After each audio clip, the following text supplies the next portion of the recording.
Family. I am Dr. Rhonda Mattox, and welcome to the I'm Not Crazy But show. If you were anything like me when you were growing up, there were three things that you did not talk about: sex, religion, and politics. And you can throw in a fourth thing: money. Today, we are talking about sex, baby. Not exactly sex, but we are having a conversation about the change of life. And we are going from when the men all pause when you walk into a room to menopause. And I'm not doing it alone.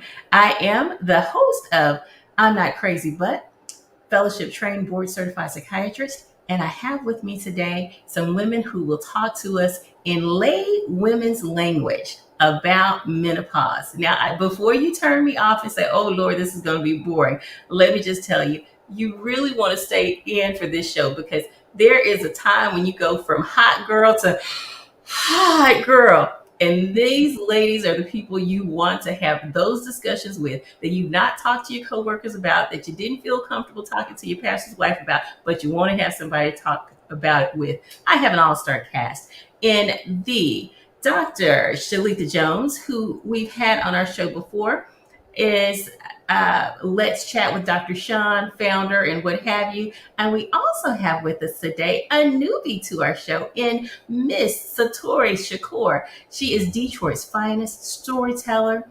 She is comedian, award-winning actress, and a person who has been a performer all of her life. And yes, family, today we have them with us.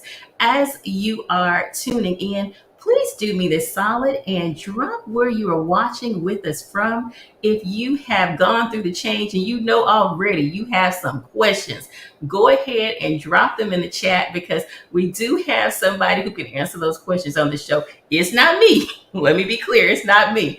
But we're going to just be talking about the real world issues of menopause after we've gone from the menopause when we walk into a room to menopause. So thank you, ladies, for joining me. I am so excited to have you on a show. And unless you think I'm crazy for being excited to have some people on a show talk about menopause, even though I've not gone through the change, I want to go through the change in a very educated way, knowing what to expect. And so I will start with what is menopause before I hop to Miss Satori Shakur and tell us about her journey into discovering it. But I want to make sure we're all on the same page. So I'm going to start with the very simple question of what is menopause? And I'll punt that to you, Dr. Jones. Okay. Well, thank you so much for having me. And in simple terms, menopause, of course, is the cessation of our menstrual periods. But by clinical definition, it is 12 consecutive months. And you can get into other things as far as like estrogen depletion, which is the cause of it. But layman's terms, 12 months consecutive with no menstrual cycles, then you are clinically declared in menopause. Thank you, thank you, thank you for that answer. Now, as you were talking about that, it sounded like the land of milk and honey when you're not having cycles, right? That's what it sounds like for a non-menopausal woman. But I am told that that is not quite what it is. And so, Satori, tell us about your, I'm going to say 12 years a slave story as it relates to your journey with menopause. Okay, well, I'll start out by one of the excerpts from my piece, Confessions of a Menopausal Femme Fatale. Okay, so it kind of highlights a little bit at the beginning of my journey. Yes.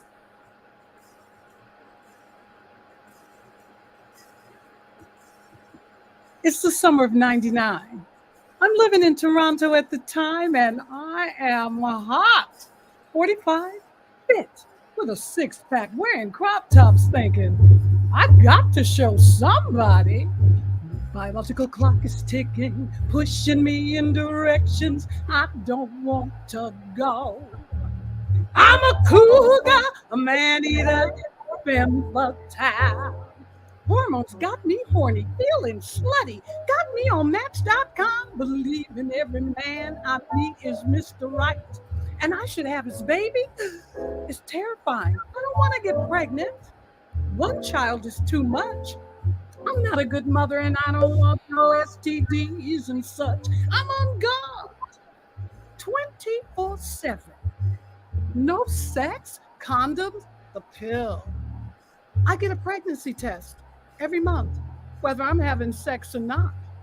Then one day out of the blues, I hear me saying to myself, you ain't got no business showing your belly button at 45. What?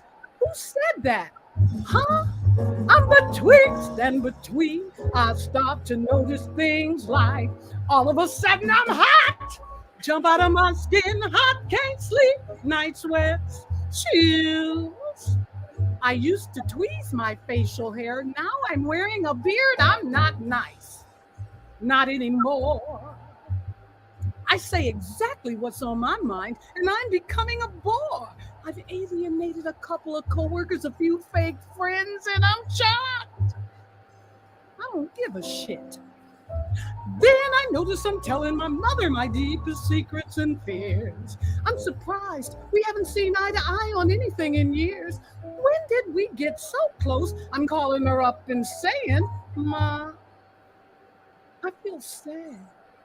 Sad? Why? Don't know, don't feel like myself. One minute I'm laughing, the next I'm crying. Cramps so bad they make me vomit. I'm gushing buckets of blood. Night sweats and tears. My bed sheets look like a crime scene. And at night, my heart beats real fast like it wants to palpitate right out of my chest. It's scary. Oh, you at the beginning of the change of life. Ooh, that's what I'm talking about. Satori Shakur. Now, that is great. Tell us where we. Yes, yes, girl, yes. Now, that is a part of something you were doing live somewhere. Before we I'm go doing on, it in July at Detroit Public Theater. I'm filming it over 3 days. We will then create a film out of it and distribute it widely. So to yes. start a conversation amongst women so we don't have to apologize for wanting to be responsible for what's going on in our bodies so that we can upgrade, uplift our quality of life. I don't even know where to start. That was, first of all, amazing because I feel like it hit every symptom. When you talked about from tweezing to having a beard, the hot, the hot flash, the crop tops, the getting on the dating site. I mean, our audience is nailing it. You're extraordinary. You're excellent. I love it. Uh, yes, yes, yes. So thrilled.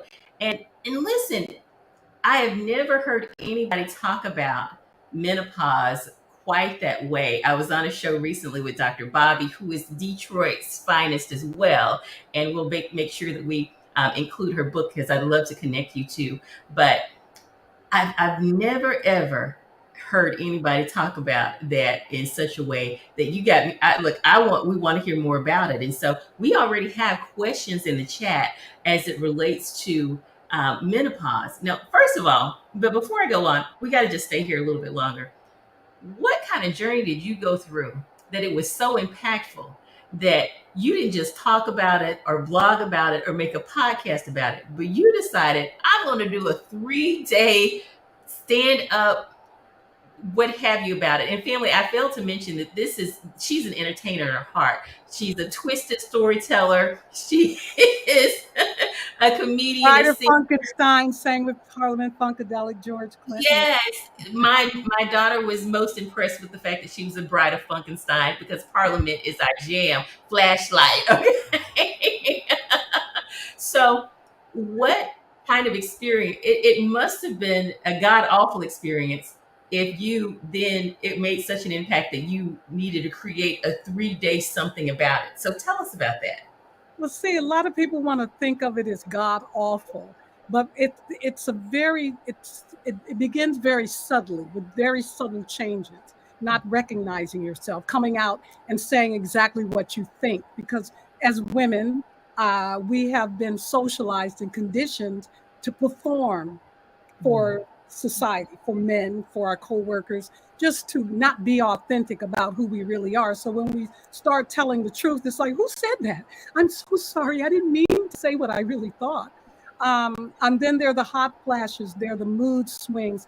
the different fluctuations in your menses. So I wanted to find out what it was about, but when I went to older women or women I thought that had gone through the change or would have gone through the change, they either didn't remember, they were in denial, they refused to speak about it because, menopause says we're a certain age, 44 and over. And of course, we can look beautiful. We can still have muscles and do bodybuilding contests, which I did at age 50. And so we can hide our age and continue to look like we are perky and all of that. But it's like that we sacrifice something called wisdom, experience, and power. And so I wanted to come out with this show because I didn't know where to go. Even doctors didn't understand what this was. Many women, including Oprah, she talks openly about being misdiagnosed with it because these symptoms could look like something else and they could be something else. But if we knew, oh, this is what this might be, then we could get we wouldn't have pain when having sex. We could remedy a lot of the things, and not necessarily pharmaceuticals. We could do natural things or just to bust open the conversation and have that silence not be deafening, have it be a rite of passage, a celebration where women can openly talk about it, get information, and then have a quality of life, be happy and vibrant, and continue to have very great lives and not think of this stage of life as god awful. Because yes, I was like, yeah, I can't wait for menopause. My period to stop. I can have sex and not worry about getting pregnant. But there are these other surprising things, not being able to sleep, waking up at 3 a.m. and can't get back to sleep, don't know why. And just different depression, and not, why am I depressed? Or just a lot of things that we sort of relegate to aging and we don't have value, and listening to the messages around us from society that say we don't have value. And if we talked about it, if it could be something that was normal, which it is, and if we're lucky, we'll get to this stage. But this is the first time women have lived this long on the planet in the history of humanity that we know about, that we could even get to this stage. Usually women would die in childbirth, would die before they got to 44, 50, certainly 60. Mm-hmm.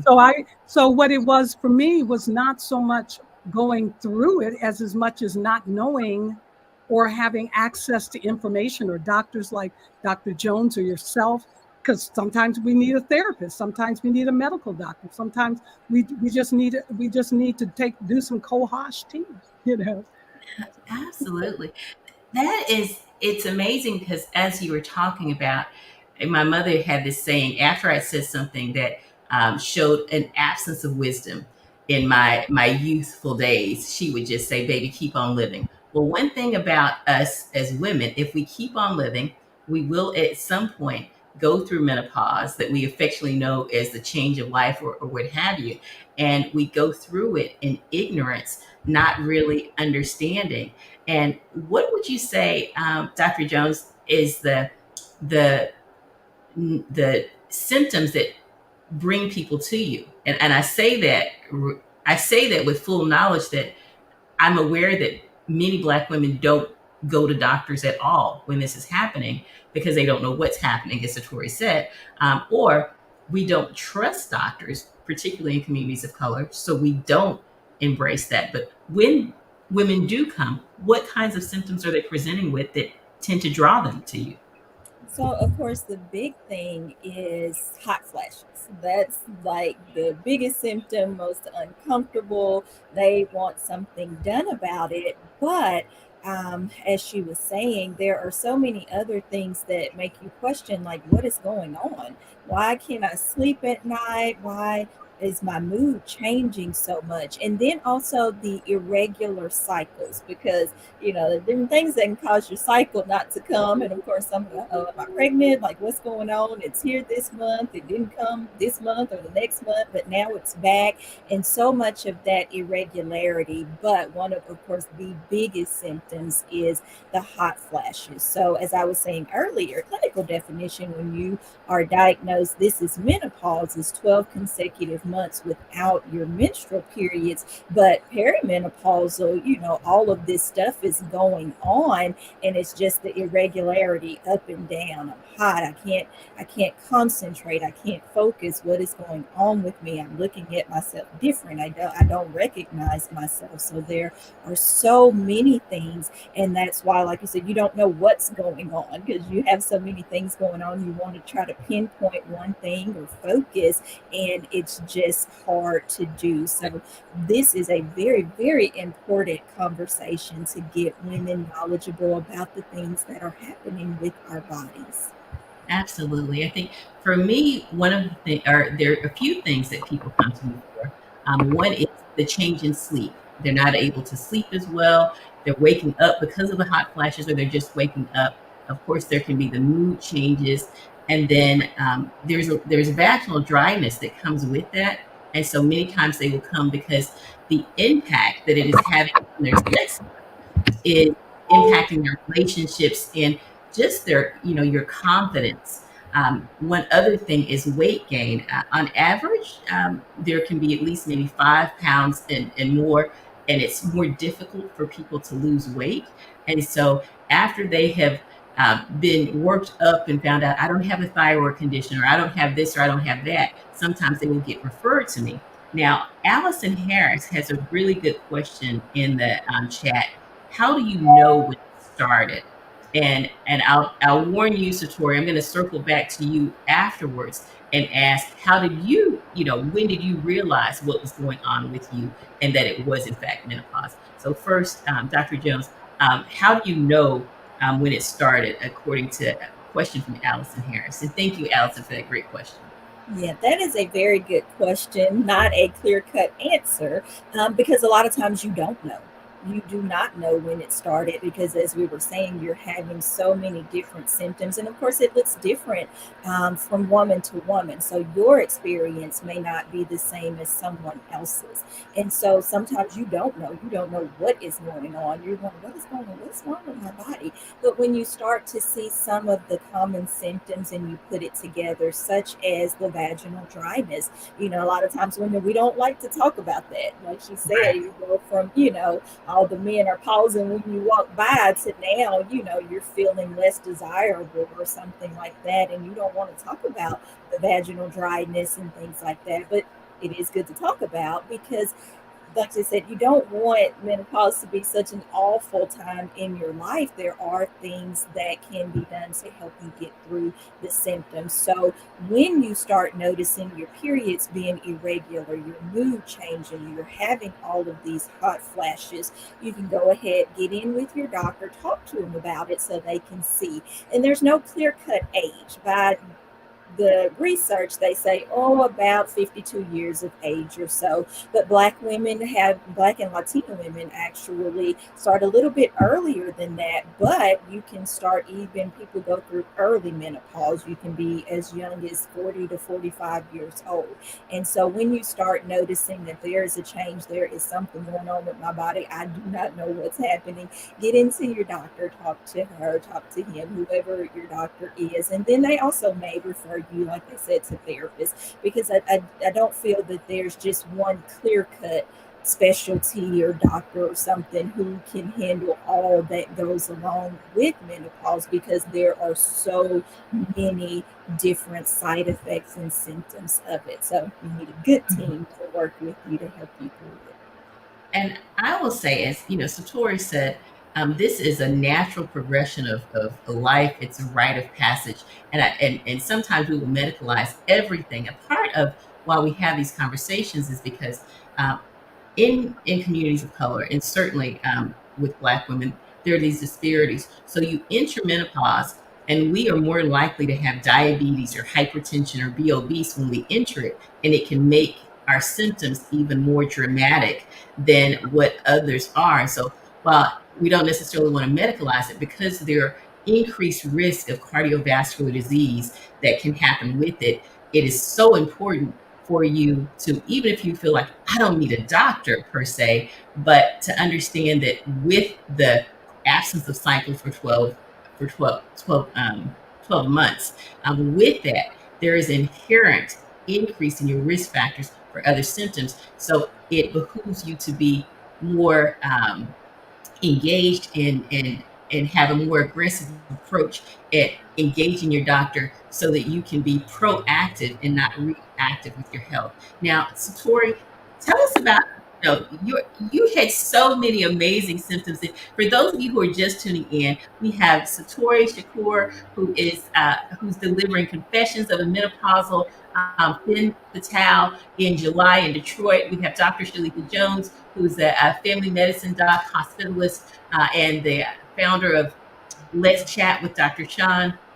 And we are talking about that hush hush topic of menopause and just journeys through and how to navigate that with confidence, with more ease, and just understand more about what's going on with your body. So I heard you tell your journey, but now let's talk about um, how that happened and just discussions you had with people around it. Well, I started noticing symptoms, as I say in my opening piece, around 45, and it was mostly mood swings. Just all of a sudden, just or having, I would notice that I had a lack of tolerance for certain things, certain people, certain conversations. I had little patience for things that weren't real to me, or I was pretending a lot, and it was taking too much energy. And then the irregularity with periods. I actually didn't stop my menses until I was 57. I would go a number of months, and I remember going a number of months, and I went to a conference. I sat next to a man, and when I got home, I was back on my period just by sitting next to a man. I, you know, I had like an overwhelming sexual urges. I mean, like overwhelming. As I was ordering batteries from China, I probably exhausted the battery supply in China for my little instruments that I had, and I was like, this defies menopause. I'm not supposed to like men like this, you know.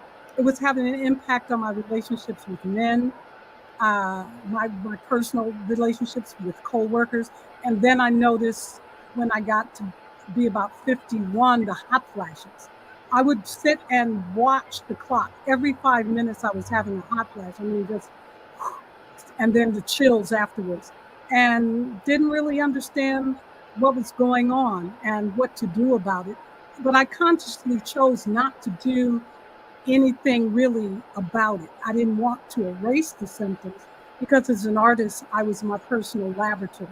So I wanted to experience all of the things that were there to experience so that I could come to now to write about it and then turn it into a performance that was funny, heartbreaking, triumphant, to serve this meal to women, men, their sons and daughters, their husbands, their coworkers, so that it's not a threatening thing, but something that is natural, a rite of passage, so to speak.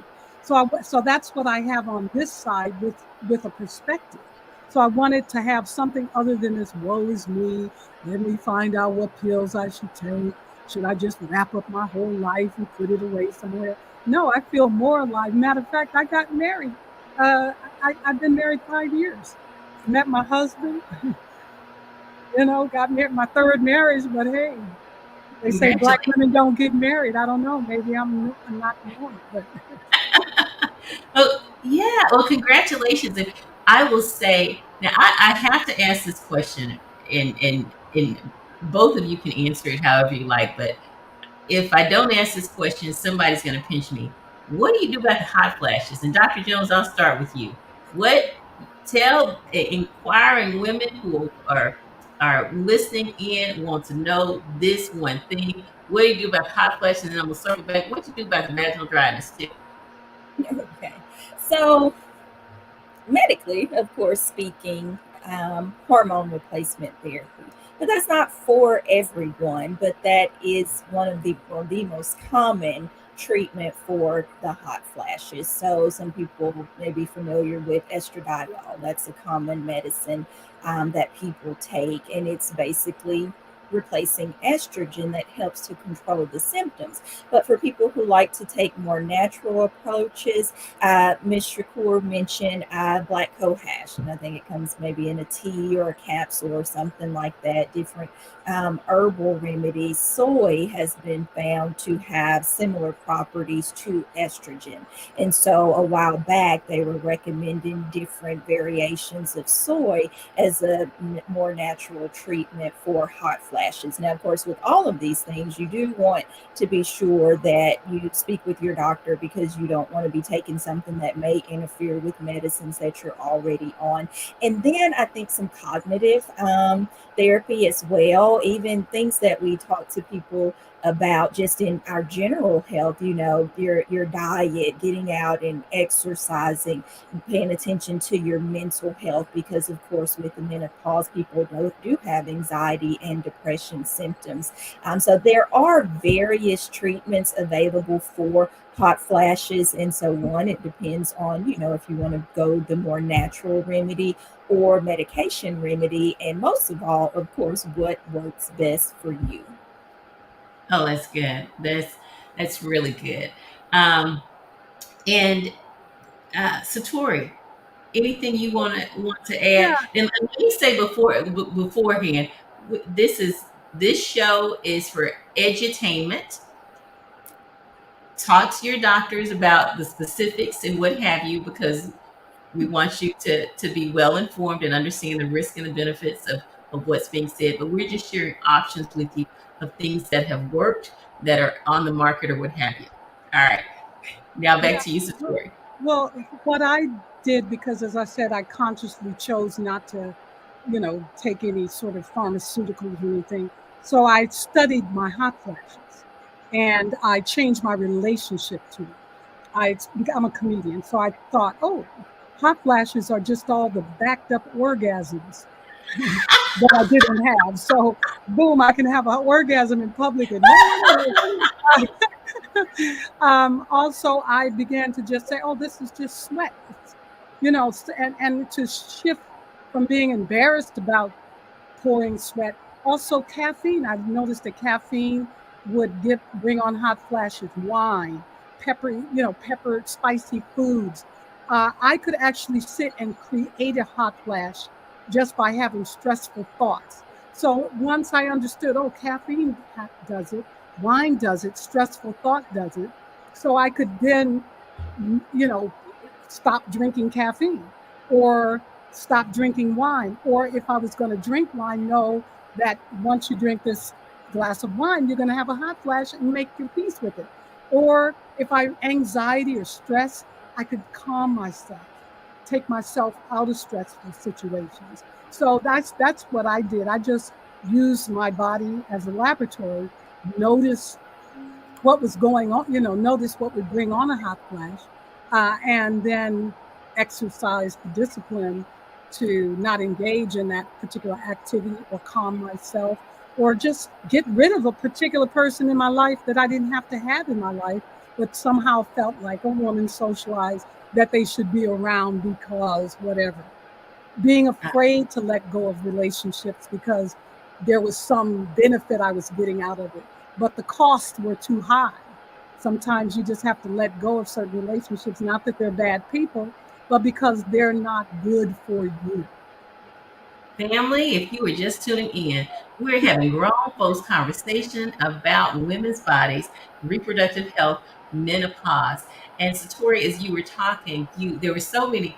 First of all, I am not sure if I'm ever going to hear the word hot flash again without thinking about backed up orgasm. Or what was that what you said?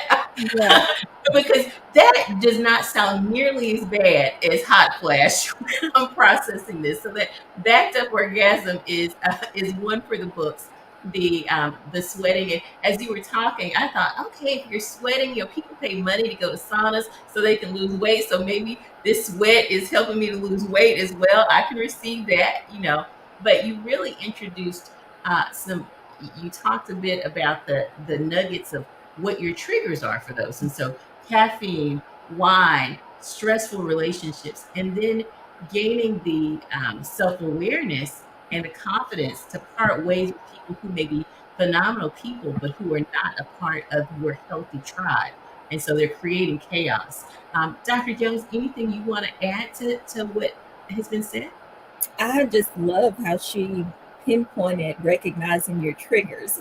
And somebody has to do the research, so thank you for doing that. Hopefully, when I get to that point, maybe I'll be brave enough to just endure it for a while to be able to pinpoint what triggers, because that's very important. And in many aspects of healthcare, recognizing what your triggers are and having the discipline to avoid those triggers. So that is huge. And again, because so many people, you know, are getting to where we want to stay away from so many pharmaceutical things. So if there are things that you can just adjust in your day-to-day routine and habits, you possibly can avoid having to go on medication for those symptoms. So I absolutely love that.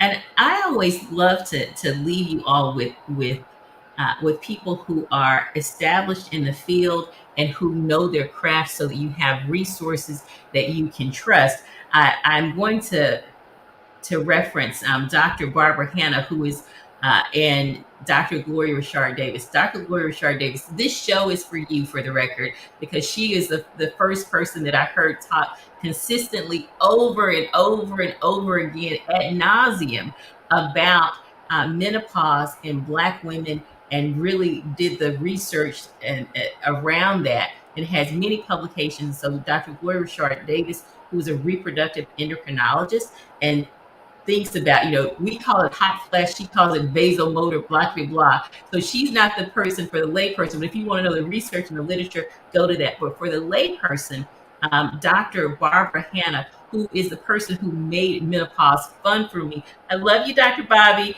She has a book, A Hot Mess, Tips, Tricks, and Truths about menopause and perimenopause. And that's A Hot Mess, Tips, Tricks, and Truths about menopause and perimenopause.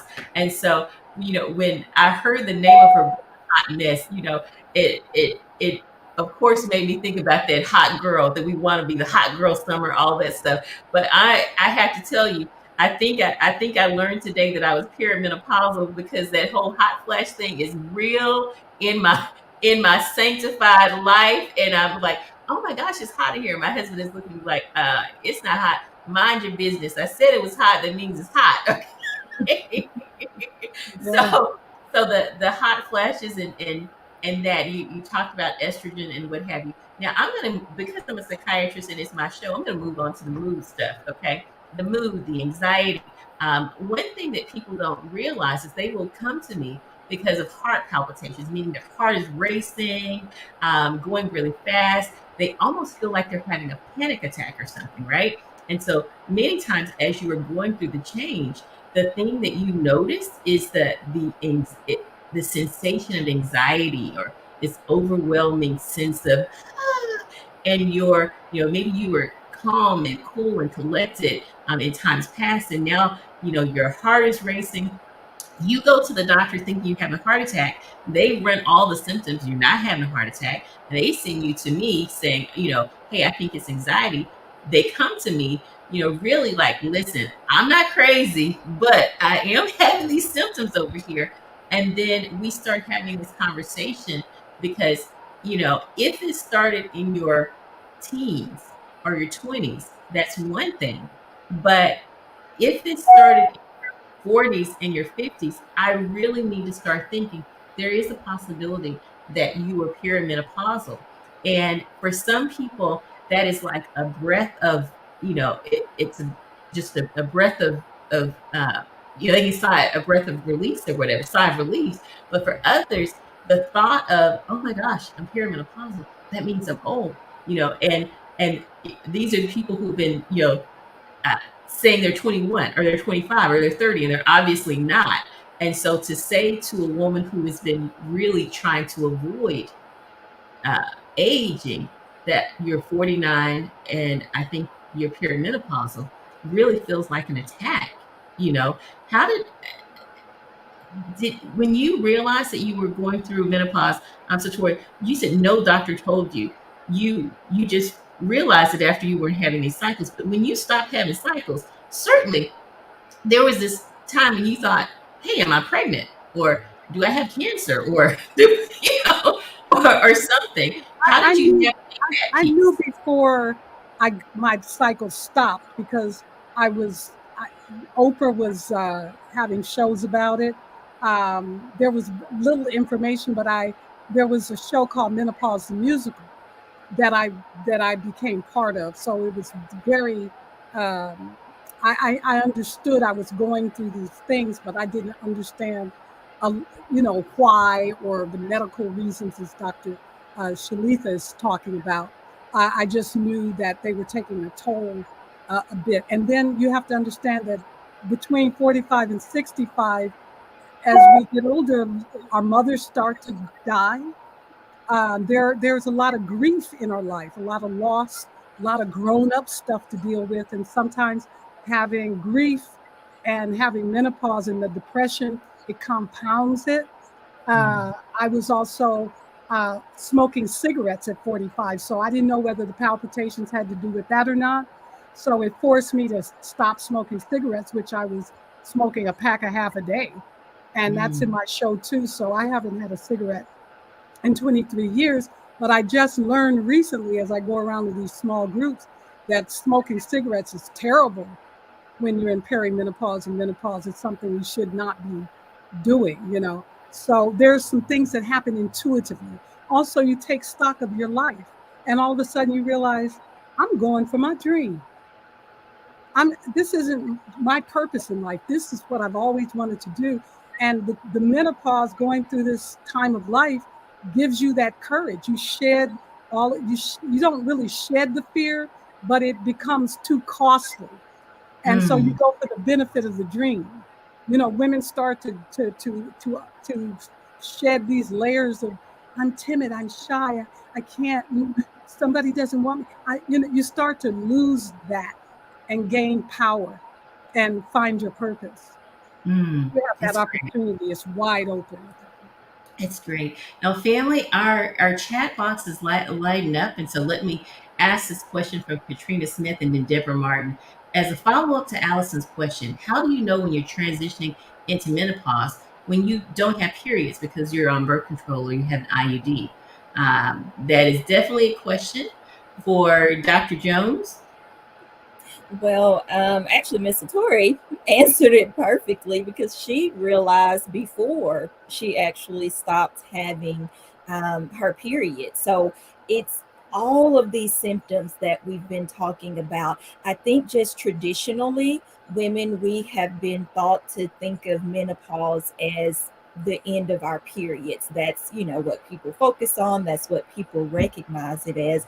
But from this show today, I hope that you all realize that it is so much more that is involved in menopause and perimenopause than just not having a cycle. So, like we said, the hot flashes, the mood changes, weight gain, not being able to sleep, all of these things that you do not realize or do not know what is going on, what is happening, and you're still having your periods, but you have all of this other stuff going on as well. Then you can start thinking now, that maybe depending on what age you are, maybe I am perimenopausal. Maybe it's about that time. So if you all can take one thing away, I do want us to realize that menopause is not just the end of periods. It is so much more that is involved in that. And it's so important to know because, like I said, I can imagine that people,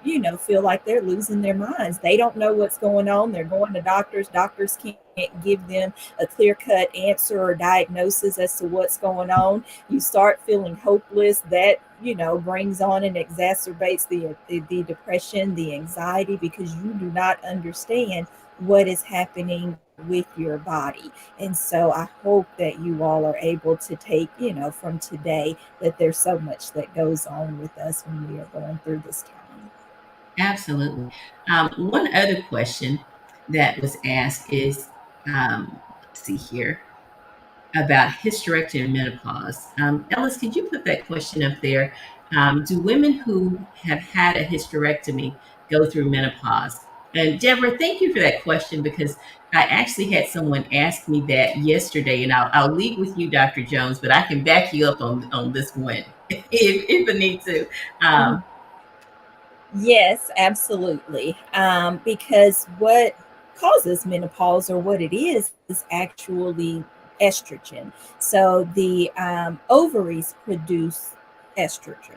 And so, as our kind of reserve, or our ovarian follicles, as they start to deplete and lessen and become no more, we have less estrogen in our body. And so that's what brings on menopause. So yes, even if you've had a hysterectomy, you will go through menopause. Now, some women, for various reasons, if they have to have a hysterectomy early, a lot of times that's when they'll just remove the uterus, but they leave behind the ovaries, because sometimes as we're older, just kind of risk prevention things, when women have already been through menopause, if they have to have a hysterectomy, their surgeon will take the uterus as well as the ovaries. But when they're younger, they do leave the ovaries so that they don't throw you into a premature menopause, because if they take the ovaries, that depletes your estrogen. And sometimes they will, take the ovaries with the hysterectomy because there's a family history of, say, breast cancer or ovarian cancer, something like that. And so you may be younger, but they may choose to as a preventive strategy. And so the types of hysterectomy that you have tend to be based on the types of reasons, the reasons that you're having them in the beginning. But those are great questions. And I haven't looked to see if there are more, but family, you're tuned in. Share this, whether you think this is a good show or not. Share this on your timeline because some woman on your timeline needs this information.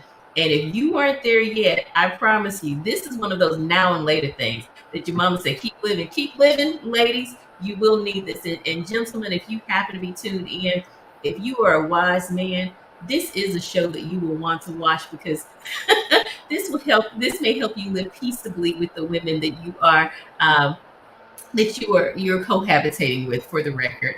Would you agree?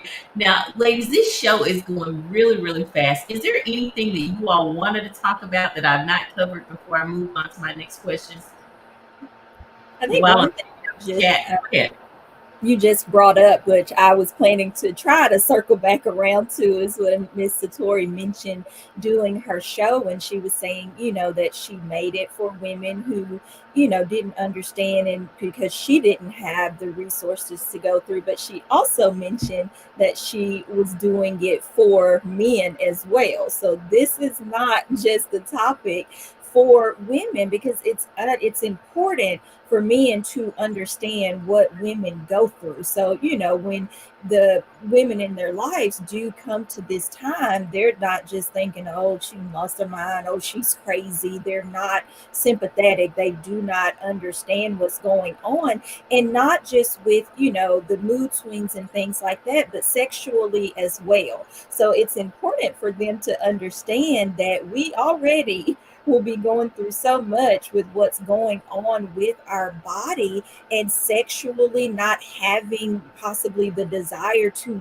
want to have sex, or if you do, the vaginal dryness that comes with it. And so then you're worried about the pain that comes with intercourse, with the vaginal dryness and things like that. And for the man, they may just feel, oh, you don't want to have sex with me, or you're not, and you already feel horrible, but then they just make it that much worse. So this is a great topic to share with men as well, because even with your doctor, your therapist, or whoever is helping you get through this perimenopausal and menopausal time in your life, it is so important to have a great support system. And so, especially if you have a significant other or something, the more that he's able to understand what's going on with your body, the more peaceful things will be.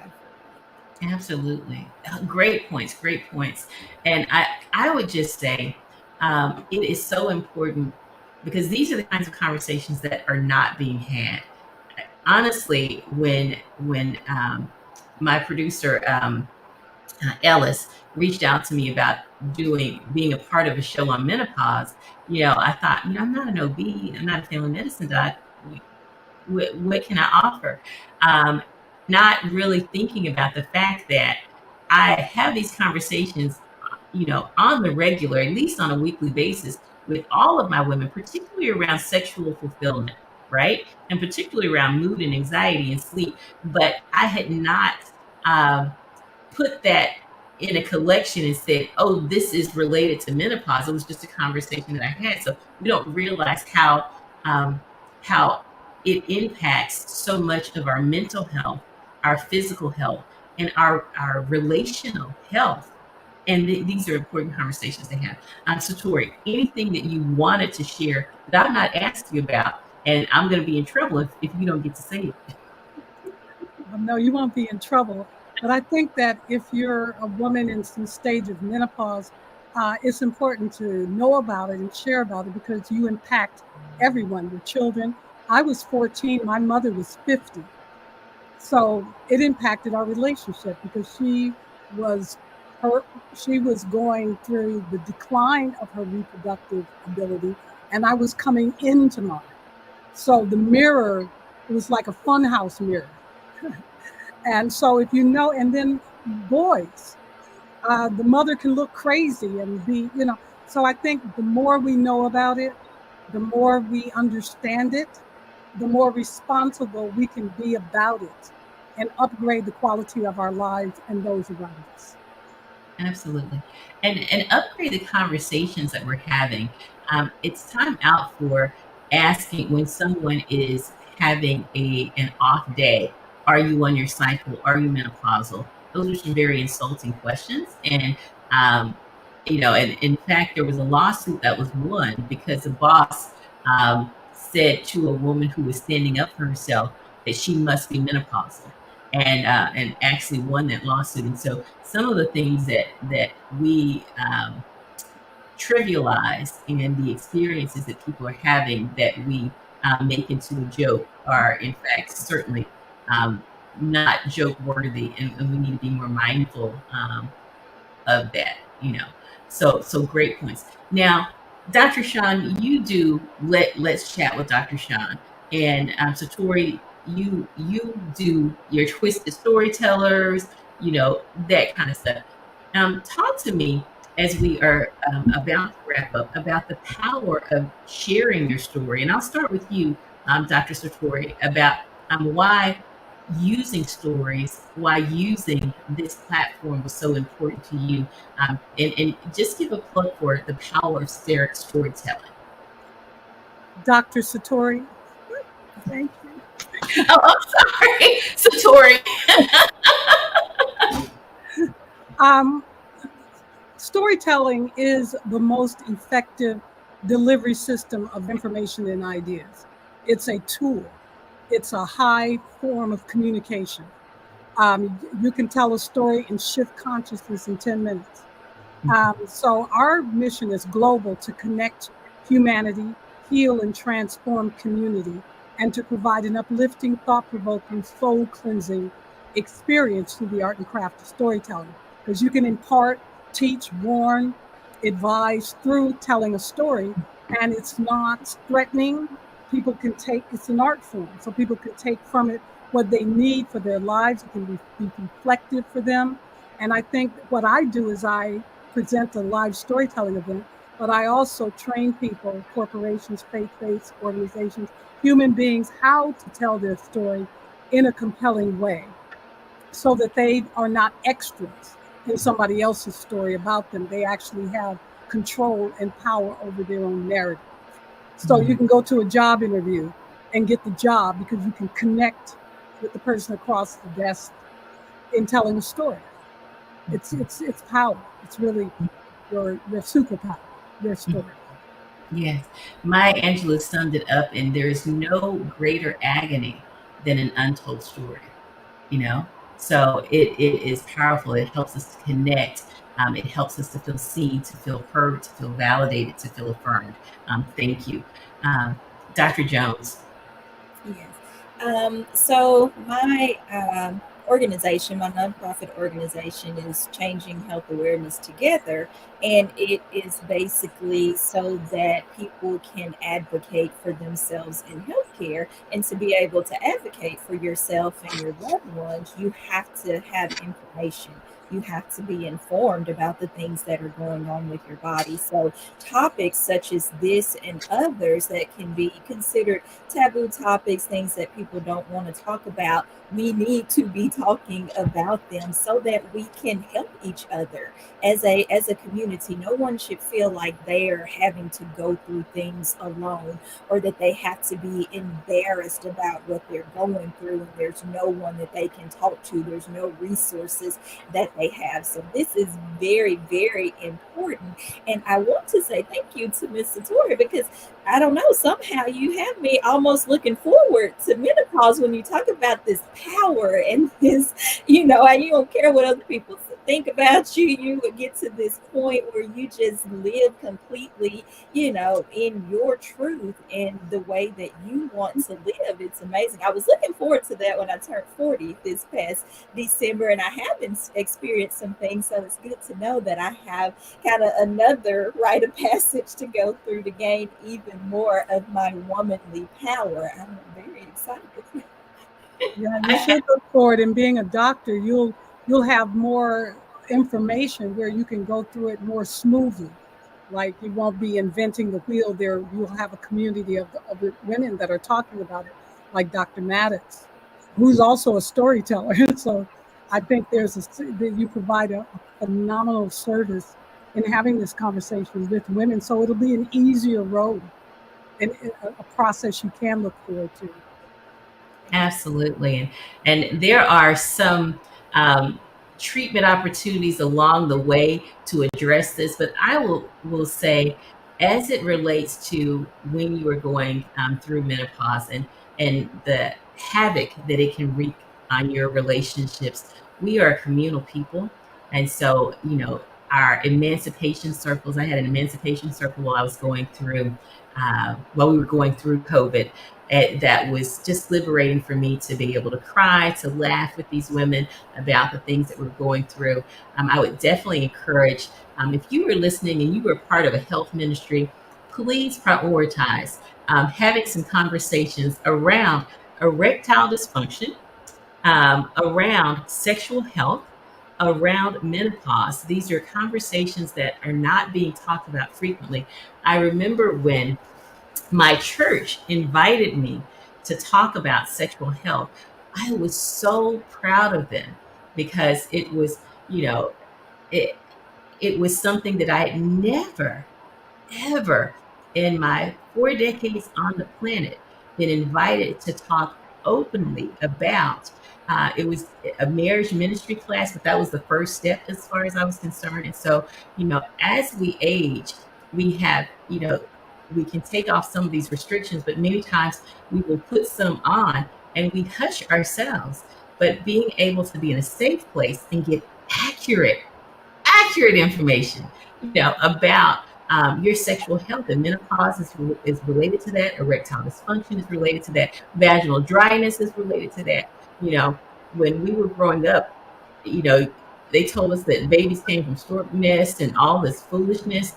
And, we didn't have conversations. I remember my first sex conversation with my mom was her telling her friends, Rhonda can talk to me about anything. But any question I asked her about was, where did you get that from? And I quickly understood that I could talk to her about anything except whatever it was the thing that I wanted to talk about. So I was getting my sex information from other 11-year-olds and 12-year-olds. And that's not what we want to happen. So we want to have these conversations with people who are knowledgeable, who are credible, who are in their fields. And I'm going to also throw out there that go ahead and get you a therapist before you hit rock bottom, before you hit this phase, because you don't want to be at rock bottom trying to decide who is the right person for you to get. In every 3 months or so, you can count on one of some of these things happening. You've had an altercation with somebody you love in your life. mama, boss, friend, whatever. Something crazy is happening at work. Something crazy is happening at home. Somebody has died. Somebody got fired. Somebody is trying to move into your house that you don't want to move into your house. Somebody's trying to borrow money and you're trying to figure out how to say no to. So you can have those kinds of conversations with people who don't stand to benefit from you with an unbiased person. And if you guys fall out, you're not going to see your information on Snapchat, Instagram, or whatever, Twitter, or whatever. All they're going to do is send you a bill and keep moving. Okay. So I'm just saying that is my plug. Ladies, you have been absolutely amazing. Tell our audience how to find you if they want to connect, to invite you to put on a show. They want to connect, to invite you to speak to their nonprofit or their corporation or whatever. How can they find you? You can find me through my website, satorishakur.com, All or on right. Facebook or Twitter.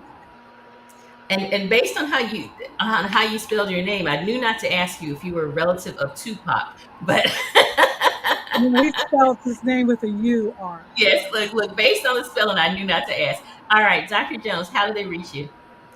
I can be found at Chat with Dr. Sean, and that's on Facebook and Instagram. All How do right, you spell Sean? SHAUN. S H So A you U can N. have either Chat with Dr. Sean or Changing Health Awareness Together, and it'll. All right. And I just want to thank each and every one of you for tuning in. This was an amazing show. I know when you saw the topic, you thought, I don't know about that. And didn't I tell you that this was going to be a fun show about menopause, even though you thought I was telling you a tale? I was not. Great. I appreciate you, ladies, for sharing your day, your time, your wisdom, your life, your inspirations with us. And audience, I appreciate you for being faithful viewers of I'm Not Crazy, but with Dr. Rhonda Mattox. Be sure to tune in next week, same time, same place, from 11 a.m. to 12 p.m. Central Standard Time and 12 p.m. to 1 p.m. Eastern Time. And I want to give a special shout out to Dr. Barbara Hannah, known as Dr. Bobby, and Dr. Gloria Richard Davis, who are two amazing physicians who are out there doing the work to educate our communities about menopause. Thank you so much. Bye bye.